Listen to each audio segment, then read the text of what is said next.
வணக்கம். இன்னைக்கு நாம இந்த ஸ்லைட்ல பார்க்க போறது மார்க்கெட் சர்வைலன்ஸ்.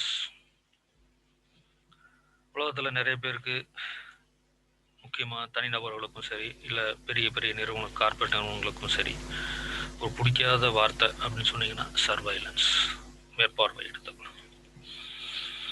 ஏன் பிடிக்காது அப்படின்னு சொன்னீங்கன்னா, எந்த ஒரு தனி மனிதனும் எந்த ஒரு கார்பரேட்டும் இன்னொருவர் நான் செய்யற வேலைகளை கவனிக்கணும், கவனிச்சு என்னை சரி பண்ணணும் அப்படிங்கிறது எனக்கு பிடிக்காத வார்த்தை. ஏன்னா நான் என் இஷ்டத்துக்கு தான் செய்வேன், என் பெனிஃபிட்டுக்காக தான் செய்வேன். அப்படிங்கும்போது இந்த பிடிக்காத வார்த்தை ஒரு இடத்துல மிக மிக முக்கியமான வார்த்தையாகவும் மிக முக்கியமான ஒரு செயல்பாடாகவும் மாறுது. எங்க அப்படின்னு சொன்னீங்கன்னா கேபிட்டல் மார்க்கெட்ல. கேபிட்டல் மார்க்கெட் முதலீட்டு சந்தை. இந்த கேபிட்டல் மார்க்கெட் இன்னைக்கு நம்ம ஒரு காலத்துல இல்ல கொஞ்ச நாளைக்கு முன்னால அப்படி நம்ம சொல்லலாம். உலக அளவில் பார்த்தீங்கன்னா 20ஆம் நூற்றாண்டு மிகப்பெரிய ஒரு நூற்றாண்டு. 20ஆம் நூற்றாண்டுல நிறைய விஷயங்கள் நடந்துச்சு. அதுல ஒரு முக்கியமான விஷயம் பார்த்தீங்கன்னா, இந்த முதலீட்டு சந்தை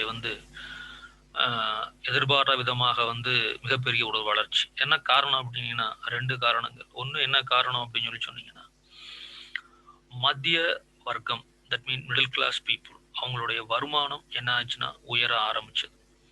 முதல் காரணம். 2வது காரணம், இவங்களுடைய வருமானம் உயர்ற காரணத்தினால இந்த முதலீட்டு சந்தைகள் என்ன பண்ணுதுன்னு சொன்னீங்கன்னா, அவங்ககிட்ட இருக்கிற எக்ஸ்ட்ரா பணத்தை மார்க்கெட்டுக்கு, நிறுவனங்களுக்கு கொண்டு வரணுங்கிறதுக்காக உருவாக்கப்பட்ட நிறைய என்டிட்டிஸ். அதில் ஒன் ஆஃப் தி என்டிட்டிஸ் பார்த்தீங்கன்னா stock exchanges, mutual fund, gold investment, real estate அப்படி நம்ம வரிசையாக நம்ம அடிக்கிட்டே போகலாம். அது மட்டும் இல்லாமல் அதை சார்ந்த ஒழுங்குமுறை சட்டங்கள் மக்களுக்கு ஒரு நம்பிக்கை கொடுத்தது.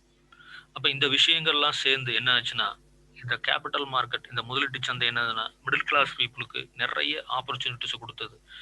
ஈக்விட்டியில் இன்வெஸ்ட் பண்ணுங்க, மியூச்சுவல் ஃபண்டில் இன்வெஸ்ட் பண்ணுங்க, ரியல் எஸ்டேட்ல இன்வெஸ்ட் பண்ணுங்க, கோல்டில் இன்வெஸ்ட் பண்ணுங்க அப்படின்னு சொல்லி ஒரு சிம்பிள் எக்ஸாம்பிள் சொல்லலாம்.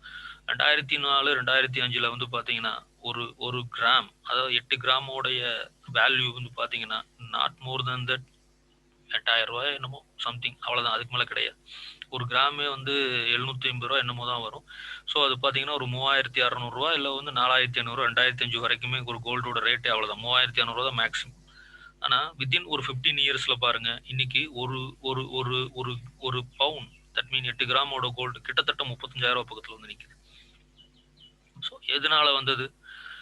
தேவைகள் அதிகமாகுது. நமக்கு எக்கனாமிக்ஸ் தெரியும், தேவை அதிகமான என்ன ஆகும், டிமாண்டு அதிகமாகுது.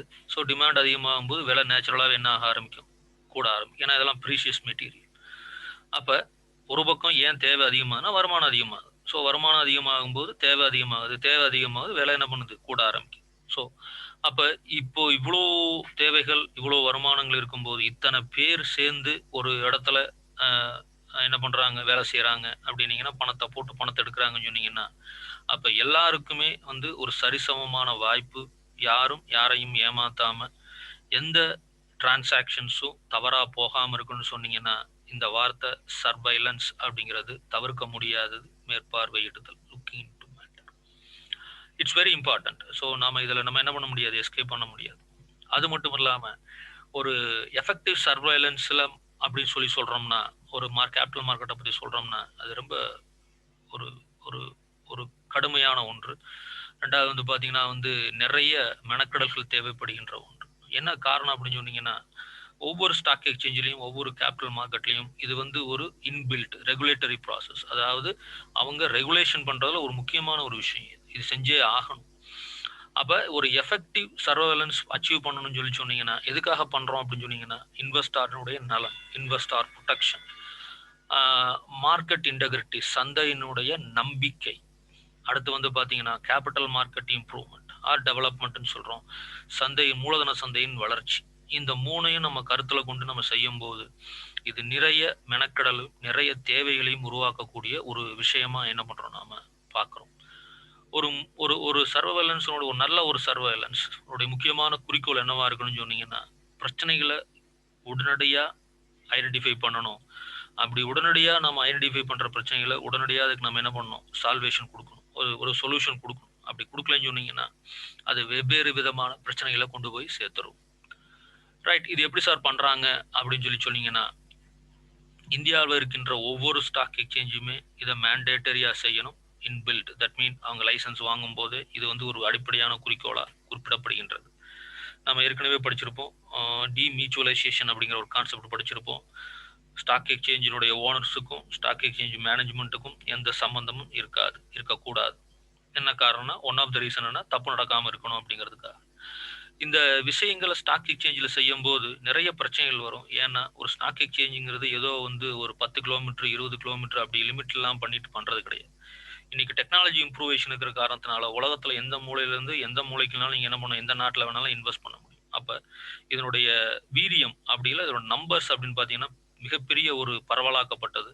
ரெண்டாவது அதில் இன்வெஸ்ட் பண்ற அமௌண்ட் ரொம்ப அதிகம். மூணாவது இதையெல்லாம் எக்ஸிக்யூட் பண்றதுக்கு டெக்னிக்கல் சப்போர்ட் வேணும், இன்டர்நெட் ஃபெசிலிட்டிஸு, அதுக்கப்புறமா அதனுடைய சாஃப்ட்வேர்ஸு, அதனுடைய what we called data centres, அதுக்கப்புறமா இதை ஸ்டோரேஜ் பண்ண வைக்கக்கூடிய விஷயங்கள், இது எல்லாமே வந்து பார்த்தீங்கன்னா வந்து மிகப்பெரிய ஒரு செலவு பிடிக்கக்கூடிய நிறைய மெனக்கடல்கள் தேவைப்படுகின்ற விஷயம். அது மட்டும் இல்லாமல் பார்த்தீங்கன்னா அதில் அது என்ன ப்ரைஸ் மூவ் ஆகுது, எப்படி ப்ரைஸ் மூவ் ஆகுது, எவ்வளோ வாங்குறாங்க, எவ்வளோ விற்கிறாங்க, அதில் ஒவ்வொரு புரோக்கரும் என்ன லெவலில் பொசிஷன் எடுத்திருக்கு. நம்ம இதெல்லாம் படிச்சிருப்போம். ஒரு புரோக்கர் வந்து பார்த்தீங்கன்னா ஒரு லெவலுக்கு மேலே அவங்களுடைய கெப்பாசிட்டிக்கு மேலே பிஸ்னஸ் பண்ண முடியாது. அப்படி பண்ணால் தப்பு நடக்க வாய்ப்புகள் இருக்கு.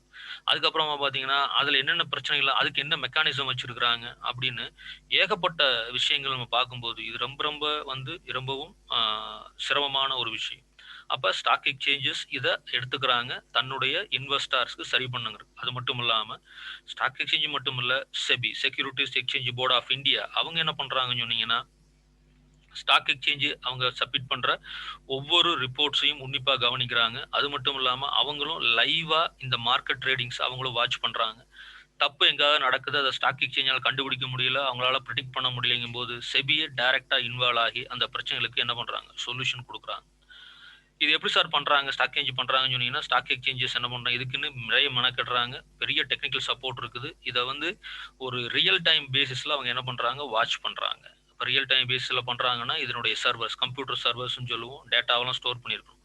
அப்படி ஸ்டோர் பண்ணியிருந்தா தான் இப்போ நடக்கிறதையும் பழசு நடந்ததையும் அவங்க கம்பேர் பண்ண முடியும். அப்போ ஒவ்வொரு டிரான்சாக்ஷன் நடக்கும் போதையும் இன்னைக்கு நடக்கிறதையும் ஹிஸ்டாரிக்கல் டேட்டாவையும் அவங்க என்ன பண்றாங்க, ஹிஸ்டாரிக்கல் டேட்டா கரண்ட் டேட்டா ரெண்டையும் அவங்க என்ன பண்றாங்க, கம்பேர் பண்ணி அதுல மாற்றங்கள் நடைபெறுகின்ற போது அன்யூஷுவலா அதிகமாக அப்படி மாற்றங்கள் ஏற்படும் போது அதை உடனடியாக அவங்க என்ன பண்றாங்க, வாட்ச் பண்றாங்க, அதுக்கு காரணத்தை கண்டுபிடிக்கிறாங்க. கண்டுபிடிச்சு தப்பா இருந்தா தப்பா தான் நடக்குன்னு சொன்னீங்கன்னா உடனே என்ன பண்றாங்க, நிறைய மெக்கானிசம் வச்சிருக்கோம், நம்ம ஏற்கனவே படிச்சிருக்கோம். நாம என்ன பண்ணலாங்க, ஒரு அந்த பர்டிகுலர் கம்பெனியோடைய ஸ்டாக்கினுடைய பையிங் அண்ட் செல்லிங் நிப்பாட்டலாம். ஒரு மணி நேரமோ 5 மணி நேரமோ சர்க்யூட் பிரேக்கர்ஸ் நம்ம ஏற்கனவே படிச்சிருக்கிறோம். ஒரு மணி நேரமோ 3 மணி நேரமோ 2 மணில அன்னைக்கு ஒரு நாளாவோ இல்லைன்னா ஒரு கம்பெனியை பேன் பண்றது, தேர் டேக்கிங் த ஆக்ஷன். ஸோ அல்டிமேட்டமா என்ன அப்படின்னு சொன்னீங்கன்னா இது எல்லாமே செய்யறது எதுக்காக, இந்த சர்வேலன்ஸ் மெக்கானிசம் பண்றதுக்கான மிக அடிப்படையான காரணம் என்ன, market integrity and investor protection. இதுதான் வந்து செபியினுடைய ஸ்டாக் எக்ஸ்சேஞ்சுடைய தாரக மந்திரம். இது ரெண்டையும் இன்ஃப்ளூயன்ஸ் பண்றதுக்காகவும் என்ஹான்ஸ் பண்றதுக்காகவும் இம்ப்ரூவைஸ் பண்றதுக்காகவும் ப்ரூவ் பண்றதுக்காகவும் இந்த மெக்கானிசத்தை அவங்க என்ன பண்றாங்க, இன்ட்ரோடியூஸ் பண்றாங்க. எப்படி பண்றாங்க, என்னென்ன மெக்கானிசம் இருக்கு அப்படிங்கிறதெல்லாம் அடுத்து வர்ற வீடியோல பார்க்கலாம். தேங்க்யூ.